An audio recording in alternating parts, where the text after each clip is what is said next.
बिस्मिल्लाहिर्रहमानिर्रहीम अस्सलाम वालेकुम। Welcome to my another video. आज हम लोग chapter number 3 measures of standard tendency Sher Mohammad Chaudhary की बुक से ये पढ़ेंगे और आज का हमारा टॉपिक है combined arithmetic mean. Arithmetic mean की ये फोर्थ टाइप है, कंबाइंड अर्थमेटिक मीन।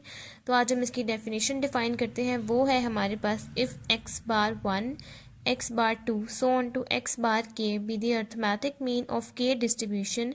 अगर हमारे पास एक्स बार 1 यानी कि mean arithmetic mean x bar 1 से लेकर एक्स बार के तक की हमारे पास अर्थमेटिक मीन्स हैं और उसके बाद हमारे पास डिस्ट्रीब्यूशन वो के तक जा रही हैं with respective frequencies of n1 n2 so on to nk, और उसके साथ हमारी जो रिस्पेक्टिव फ्रिक्वेंसीज हैं वो n1 n2 so on to nk तक हैं। So the combined arithmetic mean x bar c, combined arithmetic mean को हम एक्स बार सी से डिनोट करेंगे। जिस तरह से हम लोग वेटेड अर्थमेटिक मीन को एक्स बार डब्ल्यू से डिनोट करते हैं, उस तरह हम कंबाइंड अर्थमेटिक मीन को एक्स बार सी, इसके सबस्क्रिप्ट में यहाँ एक्स बार सी आ जाएगा, उससे डिनोट करेंगे। Is defined by x bar c is equals to n x bar 1 plus n x bar 2 plus so on to n k x bar k divided by n1 n2 plus so on to n के।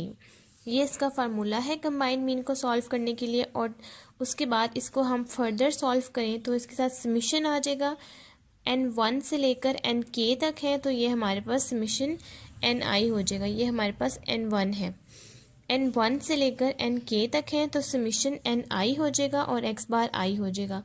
और नीचे भी n1 से लेकर nk तक है तो ये समीशन ni हो जाएगा। ये हमारे पास फार्मूला है। अगर हमारे पास किसी भी कंबाइंड अर्थमेटिक मीन के लिए दो हमारे पास वैल्यूज़ हों एक्स बार 1 और एक्स बार 2, तो हम इसको 2 से सॉल्व करेंगे, N x bar 1 N x bar 2। और अगर हमारे पास 3 हो तो हम यहाँ पर एन एक्स बार 3 यूज़ करेंगे और डिवाइड कर देंगे n1 n2 और n3 से। अगर हमारे पास 3 वैल्यूज़ होंगी, 2 होंगी तो सिर्फ 2 से डिवाइड करेंगे। नेक्स्ट अब हमारे पास इसकी एग्जाम्पल है, find out combined mean. Find करना है combined mean from the following data. हमने इस डेटा से कंबाइंड मीन फाइंड आउट करना है। तो सबसे पहले हमारे पास अर्थमेटिक मीन है, सीरीज़ है हमारे पास एक्स बार 1 की। ये दो सीरीज़ है जिसमें हमारे पास वैल्यूज़ हैं 12 और दूसरी है 80, और सीरीज़ x2 की वैल्यूज़ हैं 20 और 60। ये जो हमारे पास कॉलम है वो है अर्थमेटिक मीन का और ये है number of items. Arithmetic mean का मतलब है कि ये x बार है और नंबर ऑफ़ आइटम्स का मतलब है कि ये n है।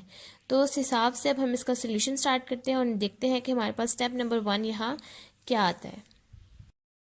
फर्स्ट अब हमारे पास स्टेप नंबर 1 है find combined mean x bar सी। हमने कंबाइंड मीन यानी कि एक्स बार सी फाइंड आउट करना है। द वैल्यूज़ आर, हमने सबसे पहले इस टेबल में से अपनी वैल्यूज़ निकाल लेनी है।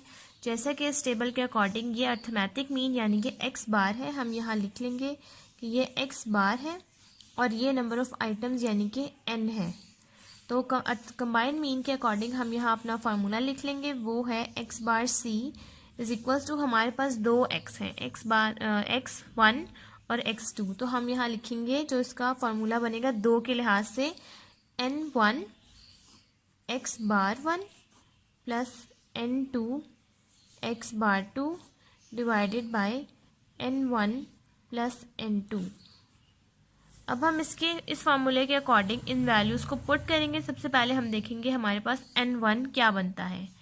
n1 हमारे पास बनता है नंबर ऑफ़ आइटम्स के अकॉर्डिंग, x बार 1 के अकॉर्डिंग कि ये 1 का कॉलम है और ये x2 के अकॉर्डिंग ये 2 का कॉलम है। तो मीन्स कि हमारे पास n1 है 80 और n2 है 60। तो हम यहाँ लिख लेंगे n1 है हमारे पास 80 और n2 है हमारे पास 60।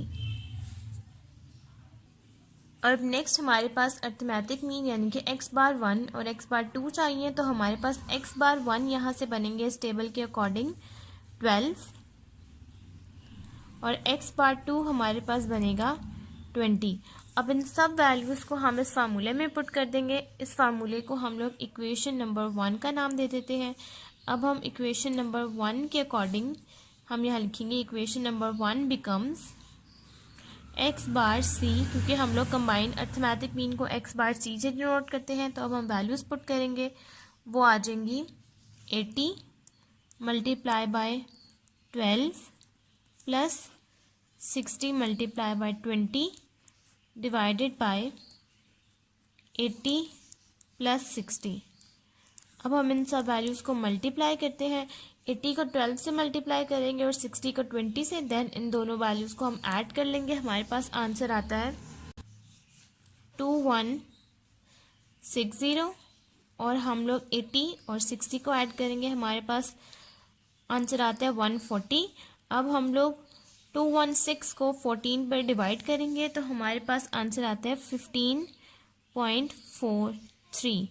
मीन्स कि हमारे पास एक्स बार सी का आंसर है 15.43। ये हमारे पास कंबाइन मीन का आंसर आ गया।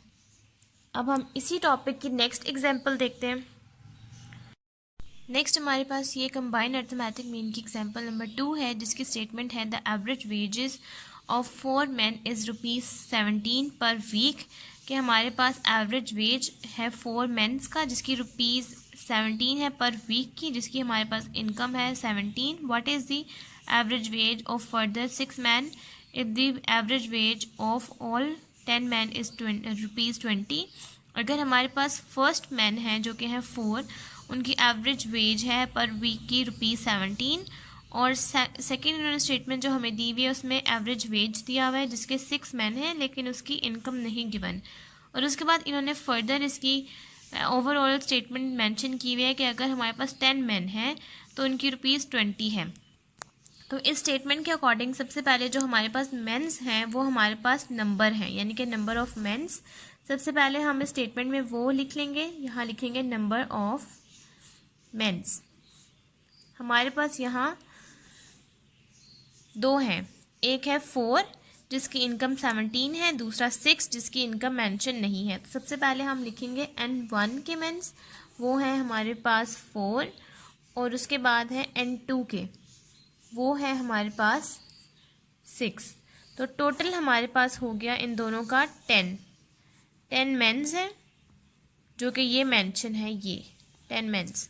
उसके बाद सेकंड इन्होंने बात की हुई है रुपीज़ की, एनुअल वेज की। तो फर्स्ट हमारे पास है यहाँ पर अमाउंट एवरेज वेज यानी कि अर्थमेटिक एक्स बार 1 की वैल्यू है फर्स्ट की ₹17, यानी कि एक्स बार 1 की जो वैल्यू है 17 है।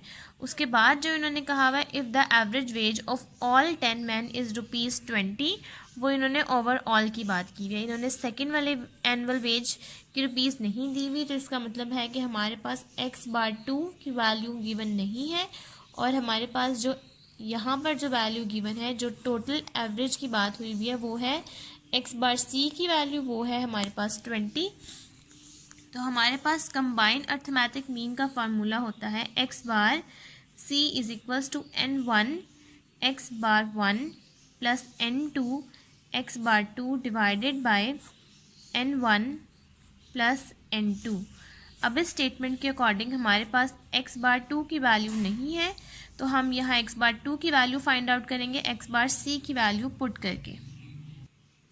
अब हमने इस फार्मूले के अंदर ही अपनी वैल्यूज़ पुट कर लिया। हमारे पास एक्स बार 2 की वैल्यू मिसिंग है, तो वो हमने एक्स बार 2 इसी तरह छोड़ दिया। नेक्स्ट हमने एक्स बार सी लिख लिया 20। अब हम 17 को 4 से जब मल्टीप्लाई करेंगे हमारे पास आंसर आता है 68 और नेक्स्ट 6 एक्स बार 2 हम इसी तरह लिख लेंगे और नेक्स्ट नीचे आ जाएगा 10।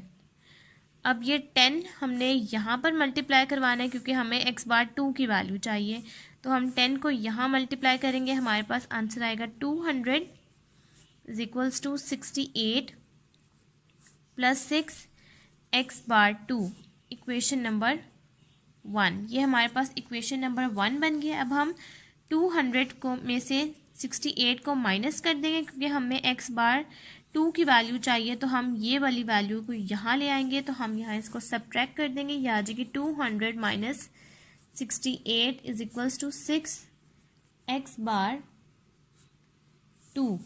अब हम इसमें से इस वैल्यू को माइनस करेंगे, हमारे पास आंसर आ जाएगा 132 is equals to 6 x bar 2। अब हम इस 6 को यहाँ नीचे लाकर डिवाइड कर देंगे नेक्स्ट स्टेप में, वो आ जाएगा x bar 2 is equals to 132 divided by 6। जब कोई चीज़ साथ में मल्टीप्लाई हो रही हो तो वो नीचे आकर डिवाइड हो जाती है, और अगर कोई चीज़ डिवाइड हो रही हो तो वो ऊपर जाकर मल्टीप्लाई, जैसे कि ये यहाँ डिवाइड हो रहा था, ये ऊपर जाके मल्टीप्लाई हो गया, 200 बन गया, और ये 6 यहाँ पर मल्टीप्लाई हो रहा था तो ये नीचे आकर डिवाइड हो गया। अब हम x बार 2 को 132 को 6 पे डिवाइड करेंगे, हमारे पास ओवरऑल आंसर आ जाएगा 22। ये हमारे पास कंबाइंड मीन का आंसर आ गया है 22, और ये हमारा कंबाइंड मीन का टॉपिक कंप्लीट हो गया। नेक्स्ट अब हम